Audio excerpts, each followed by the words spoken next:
నారాయణ గారు తిరుమలగిరి నుంచి. నమస్కారం సోమనారాయణ గారు. అంబాసిడర్ డాక్టర్ వినోద్ మనతో లైవ్లో ఉన్నారు, వారిని మీరు ప్రశ్న అడగవచ్చు. నమస్తే సార్. నమస్కారం అండి, చెప్పండి సార్. అమెరికాను మనం భారతదేశంలో అతి తెలివి గల వాళ్ళు, మంచి ప్రజ్ఞావంతులు ఉన్నారు. మనం పోయి ఇతర దేశాలలో సేవ చేయవలసిన అవసరం లేదని నా అభిప్రాయం సార్. ఇతర దేశాలను అనవసరంగా మనం పోయి మన పిల్లలు అక్కడ వీళ్ళు మన వాళ్ళని వెనుక కొడుతున్నారు. ఏం లాభం? మన దేశాన్ని అభివృద్ధి చేస్తే మనమే, మన యువతకు నిరుద్యోగ సమస్య పోతుంది, మన దేశ అభివృద్ధి అవుతుంది కదా సార్. నా ముఖ్యంగా అభిప్రాయం సార్. మీతో నేను 100% అగ్రి అవుతాను. నేను ఎన్నో కంట్రీస్లో భారతదేశ అంబాసిడర్గా, హై కమిషనర్గా, కన్సల్ జనరల్గా ఉన్నప్పుడు కైండ్లీ అండి మీ టీవీ వాల్యూమ్ మ్యూట్ చేసుకోండి. అదే సోమనారాయణ గారు, మీ టీవీ వాల్యూమ్ మ్యూట్ చేసుకోండి. అదే ఆలోచిస్తుండేవాడిని. ఏంటంటే ఇప్పుడు పర్టికులర్గా నేనంటే జర్మనీలో, యూరోప్లో చూశాను, ఇటు రష్యాలో చూశాను, ఇటు మన మలేషియా ఇవన్నీ చూశాను కదా. మీరు అన్నట్టు ఇక్కడ కష్టపడి విజ్ఞానంతో, స్కిల్స్ తోటి కనుక పని చేసుకోగలిగితే ఇక్కడనే హాయిగా బ్రతకొచ్చు కదా. అక్కడ పోవటం ఎందుకు అనేది అయితే మీకు ఏదైతుందో అది నిజమే. కానీ ఎన్నున్నా కానీ పాపం ఉద్యోగాలు లేక చాలామంది ఏదో ఒకటి చేసుకోవాలనేది ఒకటి ఉంటుంది కాబట్టి అక్కడికి వెళ్ళాల్సి వస్తుంది. పర్టికులర్గా మీరు అన్న ఇప్పుడు అమెరికా గురించి ఆలోచిద్దాం. హయ్యర్ ఎడ్యుకేషన్లో అమెరికా చాలా అంటే డెవలప్ అయింది కాబట్టి అట్రాక్ట్ చేస్తుంది స్టూడెంట్స్ని. ఇప్పుడు ఇవాళ రేపు చూస్తే ఇంతకుముందు యూకే, మన ఆస్ట్రేలియా, తర్వాత కెనడా ఇవన్నీ ఉన్నా కానీ అమెరికా అట్రాక్షన్ మాత్రం ఇంకా పెరుగుతూనే ఉన్నది. మన వాళ్ళు లాస్ట్ ఇయర్ చైనా కంటే ఎక్కువ అయిపోయారు. అంటే నెంబర్ 1 కంట్రీ ఏది స్టూడెంట్స్ స్ట్రెంత్లో అమెరికాలో. అంటే అటువంటి అవకాశాలు ఉంటాయి కాబట్టి అక్కడ చదువుకొని పోతారు.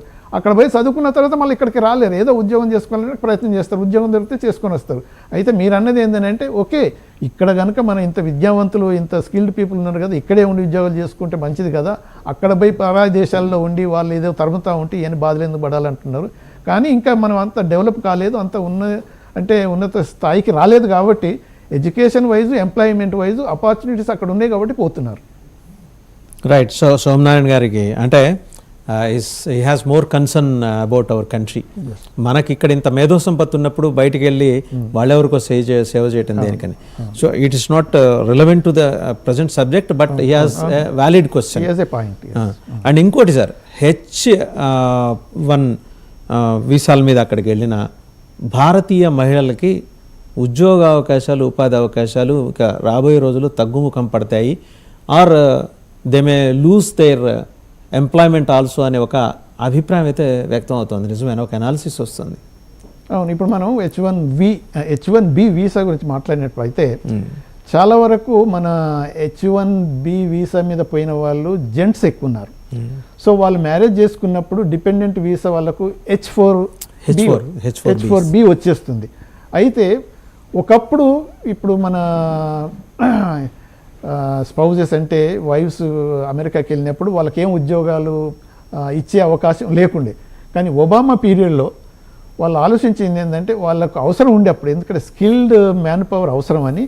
సో అవసరం ఉన్నప్పుడు ఎక్కడి నుంచో తెచ్చుకునే బదులు ఇక్కడున్న మన H1B వీసా మీద ఉన్న ఇది స్కిల్డ్ పర్సన్స్ వాళ్ళ స్పౌజెస్ ఉన్నారు కాబట్టి వాళ్ళనే మనం ఎందుకు ఉపయోగించుకున్నట్టయితే ఇమ్మీడియట్గా అవైలబుల్ ఉంటారని అది H4B అనేది స్టార్ట్ చేసి ఇష్యూ చేసేసారు. అయితే దానివల్ల ఏమైందని అంటే ఇప్పుడు ట్రంప్ మొదటి నుంచి దాన్ని వ్యతిరేకించాడు. సార్ మరొక కాలర్ ఉన్నారు సార్, ప్రసాద్ గారు ఒంగోలు నుంచి. ప్రసాద్ గారు అడగండి. హలో, నమస్తే ప్రసాద్ గారు, అడగండి. నమస్కారం అండి. నమస్తే. ఇక్కడ ఉండే చదువులు చక్కగా ఉంటే ఇండియా నుంచి అక్కడ ఏమి చదువుతున్నారో దానికి లేనటువంటి చదువు ఇక్కడ చెబుతా ఉంటారు. అందుకని అక్కడ పోయి చదువుకుంటే ఇంకా ఉన్నత స్థితికి పోతున్నామని అక్కడ నేర్చుకుంటారు.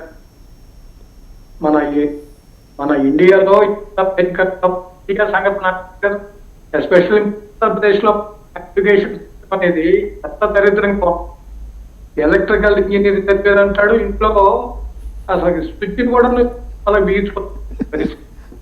మెకానిక్ ఇంజనీర్ చదువుతాడు, కింద పాటి చేస్తాడు.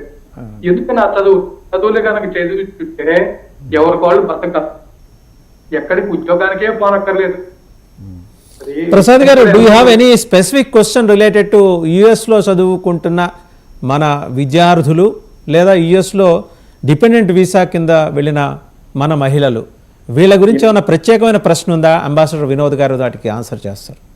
ఎంత డబ్బు బిడ్డలు ఏం కాబోతున్నా ఏమో ఏం అర్థం కాకుండా ఏం కదలే అని అంటున్నారు పవిత్రను.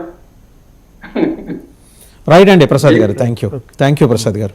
సో అంటే ఆయనకు కూడా సేమ్ కన్సర్న్, ఇంతకుముందు శివనారాయణ గారు, సాయినారాయణ గారు, శివనారాయణ గారు అడిగినట్టు సేమ్ కన్సర్న్ ఉంది. సరే, coming back to our subject, మీరు డిపెండెంట్ వీసా అదే అంటున్నాను. ఇప్పుడు స్పౌజ్ అనేసరికి మన దగ్గర నుంచి ఎక్కువ వరకు మన మేలు ఉద్యోగస్తులే పోయి తర్వాత మ్యారేజ్ చేసుకొని వాళ్ళ వైఫ్స్ని తీసుకెళ్ళినప్పుడు వాళ్ళంతా ఐడియల్గా, అంటే అక్కడ పోయిన వాళ్ళు చాలా వరకు highly skilled and then well educated people కాబట్టి ఒబామా పీరియడ్లో వాళ్ళకి ఆలోచన వచ్చింది, ఇంప్లిమెంట్ చేయడం స్టార్ట్ చేసిండ్రు.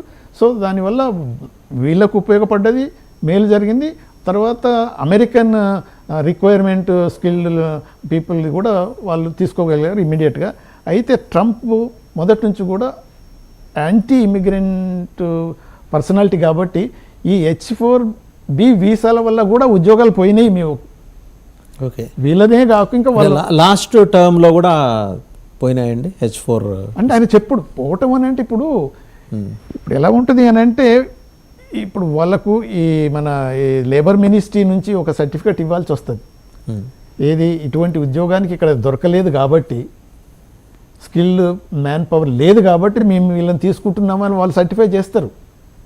ఒకవేళ అక్కడే అమెరికన్ ఇంకొక పర్సన్ అలా క్వాలిఫైడ్ అయ్యుండి వీళ్ళు ఇచ్చే జీతానికి వచ్చినప్పుడు వాళ్ళే తీసుకుంటారు. కానీ అలా దొరకలేదని వాళ్ళ సర్టిఫికేట్ ఇచ్చిన తర్వాతనే వీళ్ళకి వచ్చేస్తుంది. సో అప్పుడు అది వాళ్ళ దగ్గర నుంచి వీళ్ళు ఉద్యోగాలు లాగేసుకున్నారు అనేది ఏదైతే ఉన్నదో ఈ ట్రంప్ వాదన, అది యాక్చువల్గా కరెక్ట్ కాదు. కానీ ప్రజలు నమ్ముతున్నారు అక్కడ. సో అందుకనే ఇప్పుడు మొత్తం H4 అనేది అది డిపెండెంట్ వీసాది ఏదైతే ఉందో, అంటే ఇది ఉద్యోగానికి ఎలిజిబిలిటీ ఏదైతే ఇస్తున్నారో ఆ సర్టిఫికేటు బంద్ చేయాలి, క్లోజ్ చేసేయాలి అనేది మాత్రం ఆయనకు ప్రపోజల్, అది మాత్రం చేసినా చేయొచ్చు.